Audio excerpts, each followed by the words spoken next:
کەمێک بەر لە ئێستا باسی و ڕووداوم کرد کە بەرەبەیانی ئەمڕۆ ڕوویدا بە تایبەتی لە کەرکووک هێرش بۆ سەر فڕۆکەخانەی نێودوڵەتی کەرکووک لەلایەکی دیکەوە بەدە درۆن هێرشی سەر پاڵاوگەی بێجی گەورەترین پاڵاوگەی بەرهەمهێنانی پترۆکیمیا لە عێراق کردبوو. من ئەمەوێت سەبارەت بە دوایین پێشات ئەمنیەکان و هێرشی سەر و فڕۆکەخانەیە و دۆخی ئەمنی عێراق بەگشتی قسە بکەم لەگەڵ میوانەکەم بەڕێز سەرمەد بەیاتی شارەزای سیاسی و ئەمنی کە لێرە لەگەڵ مەزۆر بەخێر بێ. بۆچی لەم کاتەدا هێرشی سەر فڕۆکەخانەی نێودوڵەتی کەرکووک و پاڵاوگەی بێجی کرا؟ پێت وایە کە ئەمە مەبەستێکی دیاریکراوە لەم کاتە؟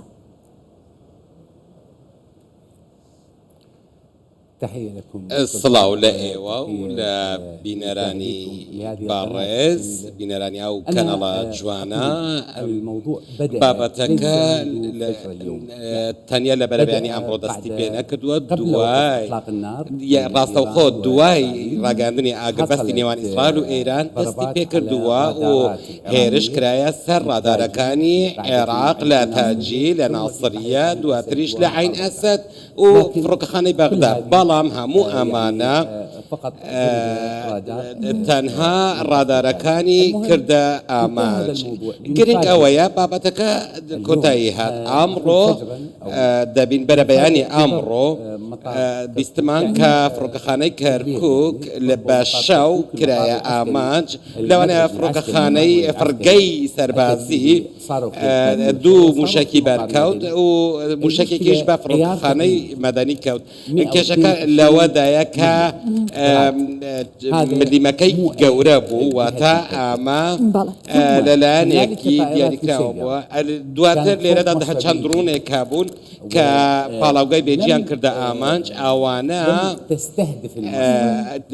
پاڵێوگەکەیان بە تەواوی نەکردە ئامانج بەڵام دواتر وای کرد کە لە کار بکەوێت.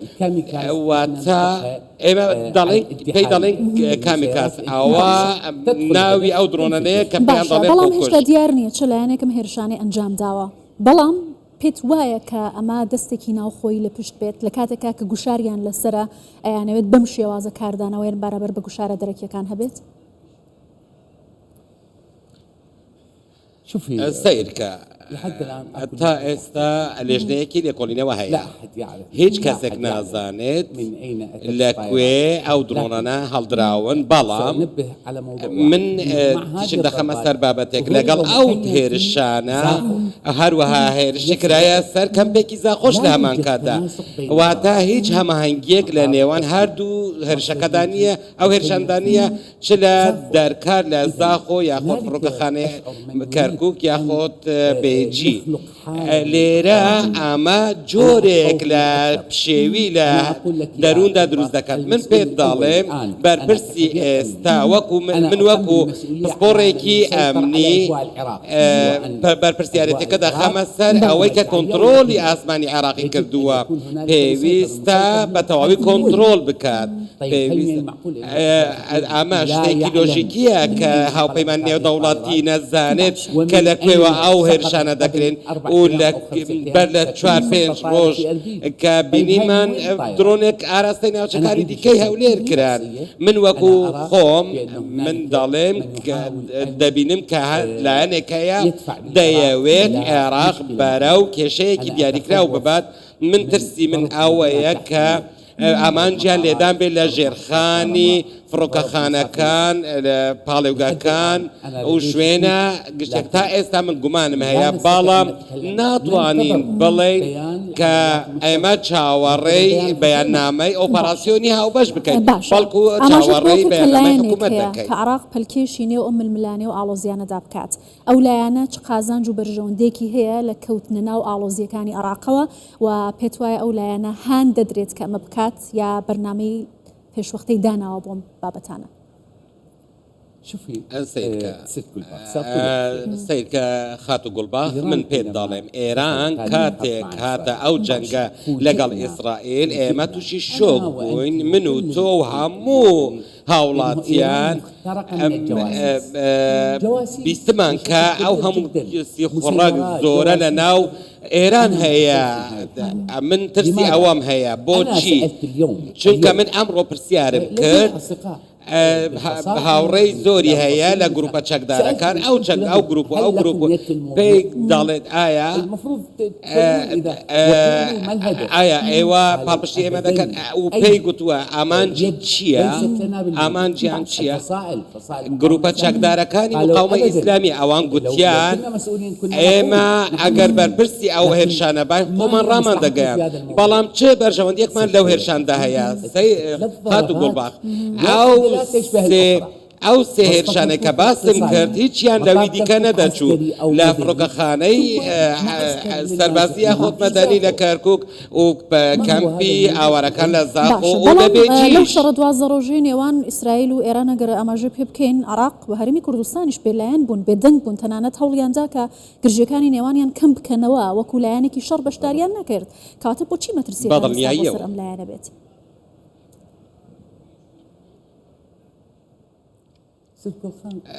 سیرکە لەوانەیە بابەتەکە گەورەتر بیت لەوەی کە ئێمە وێنای دەکەین ئێمە پێشبینی دەکەین واتە بە بڕوای من بۆچی تۆ دەزانی من پسپۆڕێکی ئەمنی و سەربازیم و لەسەرم پێویستە کە پرسیار بکەم ئەوەم بۆم ئاشکرا بوو کە جوڵەی فڕۆکەکان لە سنووری عێراق و ئێرانەوە هاتووان مەبەستم درۆنەکانە بەڵام ئێران دەڵێت من بەرپرسی ئەو هێرشانە دیم و کەواتە ئەوە گومانی منە و لای خۆ تۆمار بکە و بەبیریشت دێتەوە من پێم وایە کە لەوانەیە ڕێکخراوێکی دیاریکرا و دژمنکاریەکی لەگەڵ عێراق و ئێران و هەرێم هەبێت واتە فەرمان لەلایەنێکی نە عێراق و نە ئێران و نە هەولێر وەرناگرێت ئەو ڕێکخراوەی کەم دەڵێن واتە کاری خۆی دەکات بۆ لایەنێکی دیکەی کە ئێمە هێشتا بەردەوامی ئەم جۆرە هێرشانە و منە ئارامیە کە ئێستا دروستی کردووە ئەتوانێت چ کاریگەری لەسەر دۆخ و سەقامگیری عێراق هەبێت ئایا پەلکێشی ئەکات و ئامانجەی خۆی ئەپێکێت ئەگەر بەردەوام بێت باڵێ ڕاستە والله بەڕاستی گوڵباخان من دەڵێم بەڵێ زۆرێک تەلەفۆنم مۆبایلێکی کەشم هەیە هیچ کات بێدەنگ نەبووە لە پرسیارکردن لەبارەی ئەو بابەتە کە ئەوە کێیە هێرش دەکات کە ئەوە کێیە بە ئاماژ دەکات بەڵام من پێت دەڵێم لەبیرت بێت کە بەرپرسیاری یەکەم لە ئاسمانی عێراق لە زاخۆ تافاو بووە ئەوان هاوپەیمەند نێودەوڵەتی چونکە ئەوان فڕۆکەی چاودێریان هەیە بەسەر ئاسمانی عێراقەوە دەفڕن بە بەردەوامی پێویست بوو ئەوان بیانزانی باە کە لەکوێوە موشەکەکان و درۆنەکان هەڵدەدرێت موشەکی گرات هەڵدراوە واتە موشەکێکی سادە و ئاسایی نییە 105 ملیمی نییە شتێکی وان نییە کە تۆ دەتوانانی چاودێری بکەیت تۆ سێ موشک ئاراستە بکەیت بۆچی پرسیارێکی دیکە ئەوەیە کە بۆچی فڕۆکەخانەی سەربازی کەرکووک یان ڕادارەکان بۆچی لەوانەیە ئاویش هیچ کەسێک ناتوانێت کە من هەمیشە پرسیار دەکەم کە پێویستە ئەو نهێنی ئاشکرا بکرێت چونکە عێراق یاخود هەرێمی کوردستان ئەو پەیوەندی بەژیانی هەموویانەوە لەگەڵ کوردستان 24 زۆر سپاس دەست خۆش